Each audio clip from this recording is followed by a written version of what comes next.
Good morning, welcome to Planet Mojo. Today we're going to wrap up the prep work below where the new addition is going to go, and with any luck we'll start cutting the joists.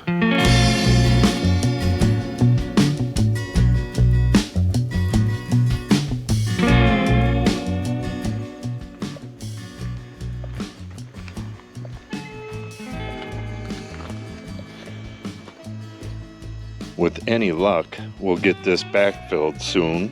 It'll be a lot easier to work here with that done. So, what we got to do today, I just got to smooth out this area a little bit, fill in where that post goes into the ground there, dig out some of this stuff under the grade beam here, and get it on the pile over there, because this will be closed up and we'll have no access to it after I start putting the joists in here. I'll need to get the foam in this area right here. You can see the depression. We're going to go out 2 feet with foam. I need to get that in. And what else? Oh, before I get that foam in there, I pounded the ground rods. We got one here and one a little over 6 feet over there. We got to connect them. We got some copper wire right there. Got to connect those two together and get that ready for the service entrance panel that's going in right over there. And I think that's about it. I have a hose barb to MPT adapter coming. It should arrive today. If that arrives, we'll get that on right away as well. But after that, I have to offload all of those joists onto the gator. We're going to bring them around to the back by the shop, and we'll get all of those cut and get the 2 rim joists, the one that goes here and on the other side, the inner rim joists. We'll get those laid out, and with any luck, we'll start getting this thing put together. Let's start by getting the dirt out from under there and getting this raked out and nice and smooth. We need any water that comes down the hill here to go right here and then go down that away.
Okay, I have all of the prep work done and I got the place cleaned up. Now what needs to happen, I gotta cut all of the lumber and then I'll assemble the outside frame, and I gotta get one joist in because the water is connected to that joist. So I'll get that joist in, connect the water line to that, and then cut this piece of foam accordingly, piece that all back together, well, backfill, then piece the foam back together, and then I'll get this all backfilled. Then I can start adding the rest of the joists. Well, I have more stuff to do over here as well, but we'll talk about that when we actually get to it. Okay, looking real good. So now we'll spend the rest of the day cutting the joists, and I need to cut a chunk out of this across the bottom. The joist is going to go up against the old joist, so I'll have to cut some of this away as well. Good, good, good. Okay, first thing I got to do is empty the gator, and then I'll come back here, and I think it's going to take 2 trips. We'll start offloading this lumber, bring it over to the back of the shop, and get it cut.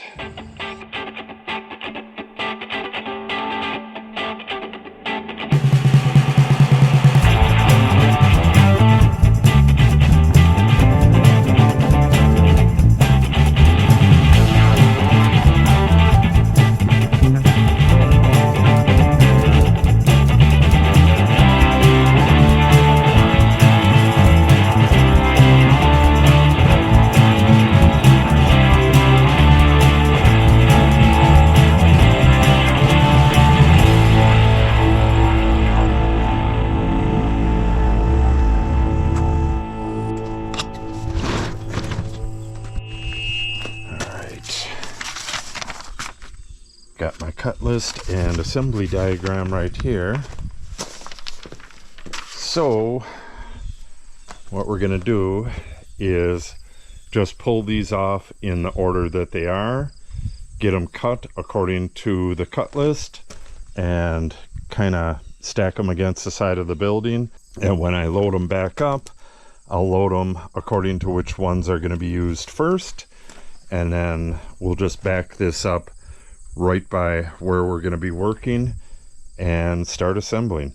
I'm not exactly sure how much we'll be able to get done today, but at least we'll get all this stuff cut and get the bottom of that sheathing cut, and with any luck we'll at least be able to get the outside frame done today, and maybe that cross member that the pipe needs to be attached to.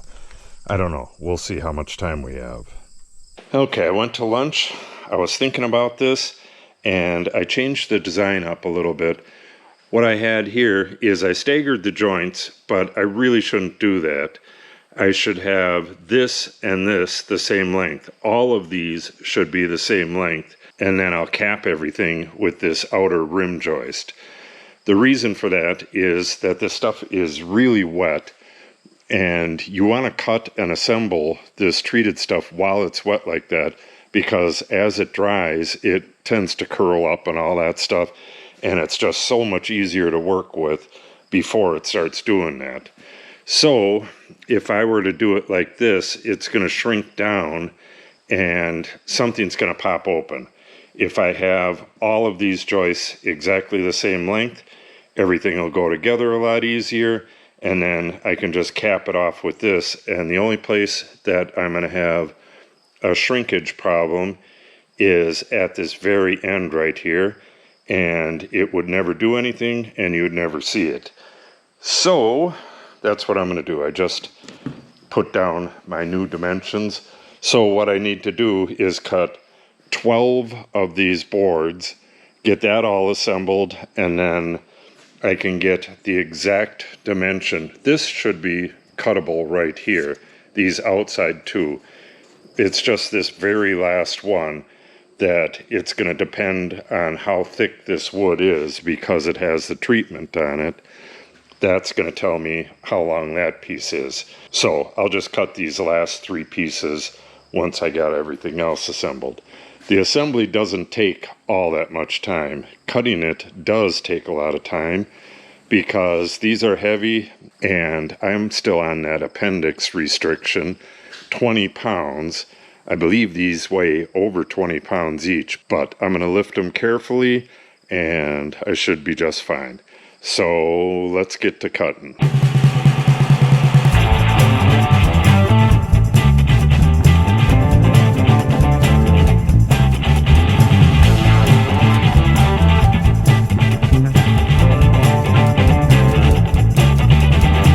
Okay, I'm going to mark my rim joist while I'm here. All of this stuff is 16 on center until you get to the end. This is just less than 12 feet because of the way the grade beam came out. So this one is a little bit narrower. And how you mark that, just in case you didn't know, let me get this out, is you go 3/4 of an inch to either side of this 16.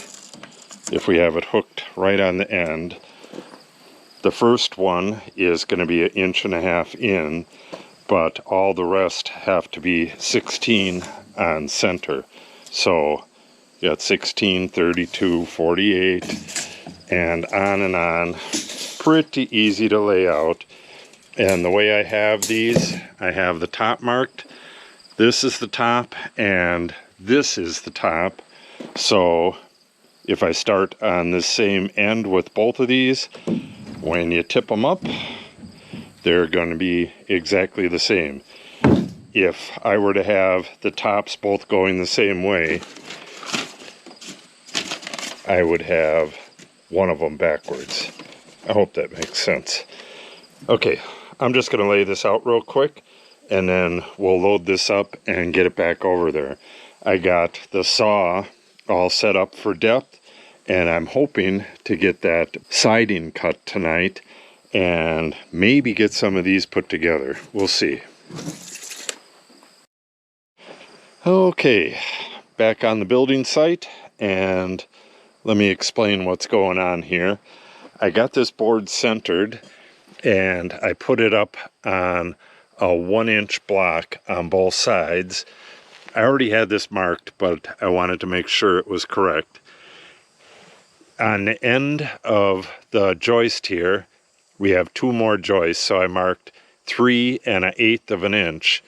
That way I have clearance, because that's going to have to go back behind this. So what I got to do is cut this and take this off, and then cut all the way down, and then cut again. And what that's going to do, I'll take this off. That'll give me a 1/4 inch of clearance. This, well, I can do that right now. This will rest on here, and the flooring will go back to the other flooring in there.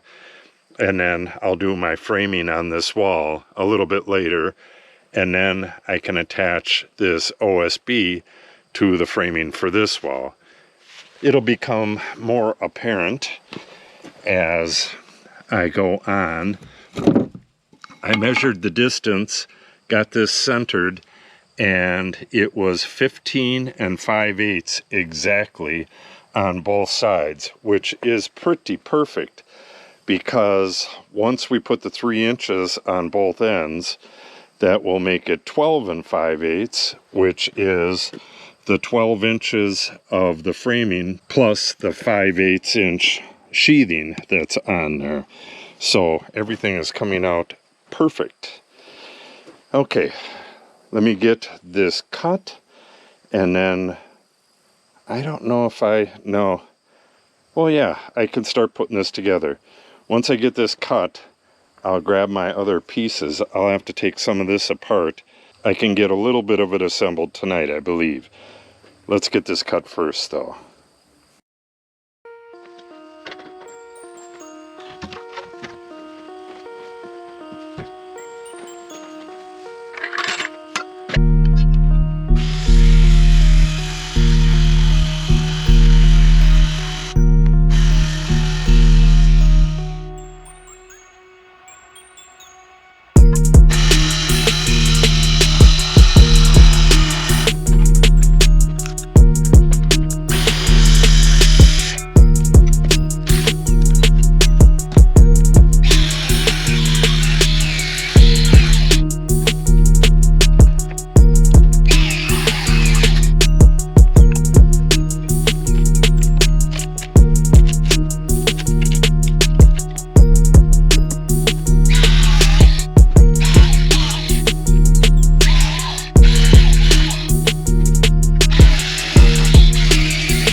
last bit of work I did, I had to use the angle grinder because I left my multi-tool in Milwaukee. I was helping my son-in-law with his deck, and I brought all my tools there and forgot that. But it worked. Now you can see what I was talking about. We have a matching 2x6 here, and then we have the treated flooring. And when this is done, the treated flooring is going to slide right through there. But I can belt sand that and make it perfect.